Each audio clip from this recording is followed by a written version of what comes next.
It was March 1945, a railway line near the Rhine River, Germany. A heavy gray sky hangs over the steel tracks as a locomotive roars eastward, pulling 14 wooden freight cars at high speed. The engine throws thick black coal smoke into the freezing air, its iron wheels pounding against the rails in a desperate rush toward the German interior. From 2,000 feet above, the silver bellies of American P-47 Thunderbolt fighters cut through the cloud cover on a routine interdiction mission. The pilots spot the moving target and bank their heavy aircraft into a steep dive, their fingers resting on the red gun triggers, ready to rip the transport to pieces with heavy machine gun fire. Then the lead pilot hesitates. He pulls his thumb away from the trigger. Through his plexiglass canopy, he looks closer at the moving rooftops. Tied to the wooden slats of every single freight car are human beings. Dozens of women, their hands bound with thick hemp rope, are lashed flat against the roof of the speeding train, their coats whipping violently in the freezing slipstream. It is a human shield, a calculated act of cold cruelty designed to paralyze the American air attack, and it leaves the swooping fighter planes entirely powerless to strike. General George S. Patton would soon face this ultimate test of tactical restraint, responding with a precision strike that would rewrite the rules of engagement over the skies of Germany. This is the story of how an American fighter squadron used precision tactics to defeat an SS war criminal who used innocent hostages as anti-aircraft insurance. Before we continue, make sure you subscribe. We tell the World War II stories that show some weapons require a soldier to break first. Major James Walsh was 31 years old, a devout Catholic from the brick neighborhoods of Boston, Massachusetts, commanding a squadron of P-47 Thunderbolts in the 9th Air Force. He had 89 combat missions recorded in his logbook, a grim ledger that included 17 destroyed German aircraft and 47 smashed ground vehicles. Walsh had seen the charred ruins of European cities, the splintered remains of flak batteries, and the sudden, violent vaporizations of his wingmen in the sky, yet he had never fired upon a target where civilians were visible. He was a man who spent his long evening hours in the Nissan huts thinking deeply about the heavy burden of target identification and the razor-thin line between military necessity and outright murder. He was precisely the type of principled American officer the enemy expected to blink when faced with an impossible moral choice. And on this freezing morning, his fighter plane was diving straight toward that choice at 400 miles per hour. Far below him, standing inside the armored cab of the speeding locomotive, was SS Hauptsturmführer Otto Müller, a 36-year-old occupation officer from Stuttgart who wore a tailored wool uniform and highly polished jackboots, despite the mud of the retreating front. Müller had spent the previous 4 years supervising brutal anti-partisan operations in Yugoslavia and mass executions in the French countryside, leaving a documented trail of 50 civilian deaths in his wake. As the Third Army advanced toward the Rhine, he had commandeered the heavy freight train at gunpoint, executing the local station master's family on the gravel platform to ensure the engineer's absolute compliance. Desperate to protect his 30 SS men and crates of plundered gold from the omnipresent American fighters, Müller had ordered his men to round up 60 local German women, wives and mothers from the adjacent village, and lash them to the roofs of the cars.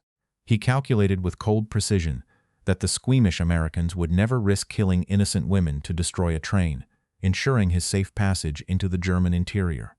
By March 1945, the ground beneath the German war machine was fracturing into absolute chaos. The Allied armies had reached the banks of the Rhine River, shattering the outer defenses of the Reich and sending waves of retreating German units flooding eastward in a desperate bid to escape encirclement. Regular Wehrmacht forces were disintegrating, communication lines were severed, and entire divisions were moving without orders, abandoning heavy equipment in the mud.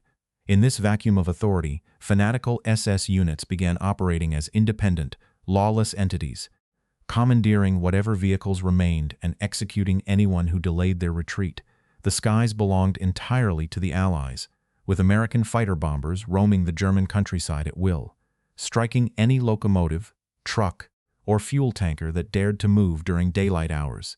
This absolute air supremacy had turned the German rail system into a graveyard of twisted metal and burning coal cars, forcing desperate commanders to seek any means of survival. Higher headquarters had previously looked the other way when retreating units used makeshift camouflage or captured vehicles, letting minor infractions slide in the frantic rush to close the pocket. But the sudden deployment of bound civilian hostages on the exterior of a moving military transport crossed a threshold that no commander had yet encountered in the European theater.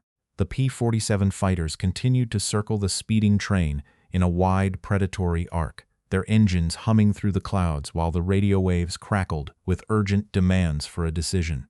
The tactical problem was now suspended between the clouds and the steel rails, waiting for a command that would either authorize a tragedy or force a miracle.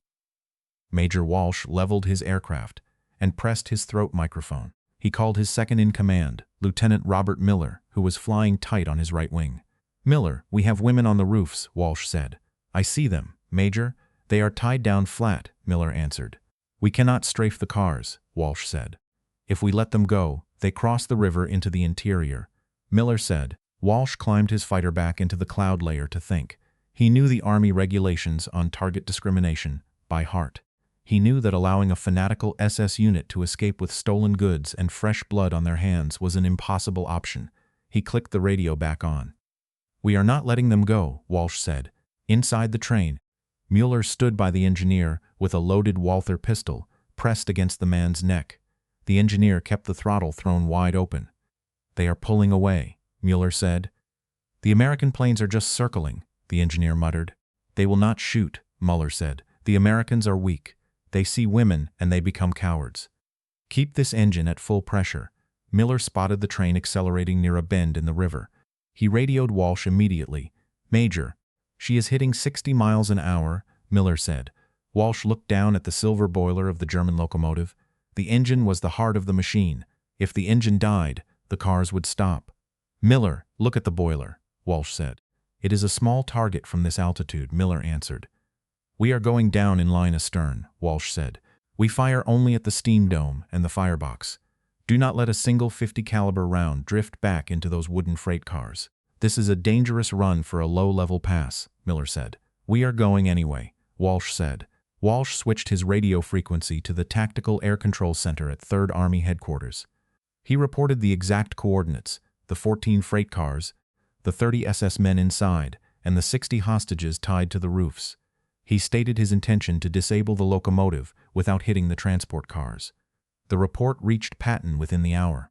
The radio room at 3rd Army Headquarters fell completely silent as the message from the sky was transcribed and handed to the general. Patton did not hesitate. He did not call a staff meeting or consult a legal advisor. He gave a single, quiet directive that was immediately broadcast back up to the circling fighter planes. "Disable the locomotive, strafe only the engine. The women must not be hit. Once the train stops, ground forces will close in. Air cover continuous until ground forces arrive. Major Walsh, do not let that train cross the Rhine." Major Walsh acknowledged the order, tipped his silver wing downward, and dropped like a stone from 8,000 feet. The wind screamed through his canopy as the German locomotive filled his gun sight. He lined up the silver steam dome of the engine, his hands steady on the controls.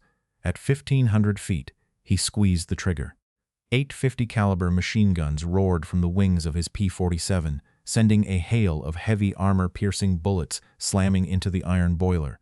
Thick white steam erupted violently from the punctured metal, blinding the German engineer inside the cab. Walsh pulled out of the dive, and Lieutenant Miller came immediately behind him, his guns chewing into the firebox. A third fighter dove, then a fourth, each pilot delivering a precise, surgical burst into the machinery of the locomotive. The boiler ruptured completely with a deafening roar, venting massive sheets of scalding steam into the winter air. The heavy iron wheels ground to a halt against the steel rails, and the 14 freight cars coasted to a silent stop in the middle of an open field. The 60 women tied to the roofs were terrified and screaming, but every single one of them was alive. Mueller scrambled out of the dead locomotive, his eyes wild as he looked up at the circling American fighters. He knew his escape was finished, but his arrogance remained. He ordered his 30 SS men to climb the cars, cut the women loose, and force them into a tight circle around the soldiers as they marched toward the tree line. He intended to use the German civilian women as a walking shield across 2 kilometers of open valley. Major Walsh watched the scene from above, his engine throbbing as he radioed the advancing ground units. Within 40 minutes, the loud clanking of American tracks echoed through the hills as an armored cavalry unit from the Third Army slammed into the valley, surrounding the SS detachment on three sides with Sherman tanks and heavily armed infantry. Mueller looked at the barrels of the tanks, looked up at the fighters waiting in the clouds, and slowly raised his hands.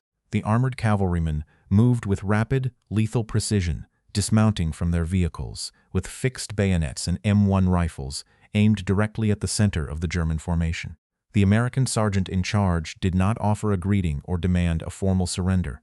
He simply pointed his weapon at the ground, forcing the 30 SS guards to drop their pistols and submachine guns into the wet mud. The local women, weeping with exhaustion and relief, were gently assisted down from the train roofs by the infantrymen, who draped heavy wool blankets over their shivering shoulders and offered them field rations from their pockets. Mueller stood in the center of the field, his tailored wool uniform now splattered with grease and mud, his face pale as he watched his men being systematically disarmed and searched. The surrounding villagers, who had rushed out toward the railway tracks upon hearing the gunfire, watched in absolute silence as the arrogant occupation unit was forced into the back of open cargo trucks under tight guard. The heavy smell of ruptured coal steam and burnt oil still hung over the marshy ground as the disabled locomotive hissed its last breath into the cold air. Mueller's calculated gamble had failed completely, leaving him stripped of his unearned authority before the very people he had terrorized. Major James Walsh returned to Boston after the war, leaving the military to become a commercial pilot for Trans World Airlines, where he flew domestic and international routes for 35 years. He lived a quiet, unassuming life in his hometown, rarely talking about his 89 combat missions, though he kept a small, tarnished model of a P-47 Thunderbolt on his study desk until his death in 2003. In 1992, the German village tracked him down through Air Force records and invited him back to the Rhine Valley, where he met 8 of the surviving women he had saved, now gray-haired grandmothers, who served him coffee and showed him his name engraved on a stone plaque inside their local church. Otto Müller was transferred to an Allied detention facility, where investigators uncovered his extensive record of wartime executions in France and Yugoslavia. He was tried before a lower-level military war crimes tribunal in 1946, where the testimony of the village women sealed his fate. He was convicted on multiple counts of murder and was executed by hanging in 1948. His final years spent in bitter isolation inside a prison cell. General Patton never mentioned the train interception in his public briefings, keeping the operational report filed away among his private papers in Bavaria. In a letter to his wife, dated April 1945, he wrote a single line regarding the incident, noting that the true test of a soldier is knowing when to hold your fire so that justice can be delivered by hand. Some historians have argued that the decision to conduct a low-level precision strafing run on a moving train loaded with civilian hostages carried an unacceptable risk of mass casualties. They contend that a single mechanical failure or a minor pilot error could have sent hundreds of heavy machine gun rounds through the thin wooden walls of the freight cars, killing the very people the mission was intended to protect. Others have argued the opposite, maintaining that allowing a fanatical SS unit to escape into the German interior would have resulted in far greater atrocities against civilians elsewhere. What is certain is that the tactical restraint displayed by the American squadron successfully halted a war criminal without a single civilian casualty, leaving a permanent record of discipline that remains documented in the village archives today. If you had been in Patton's position, would you have authorized the dangerous low-level strafing run, or would you have tracked the train using ground forces instead? Let us know in the comments. And if you want more stories about some weapons require a soldier to break first, make sure to subscribe.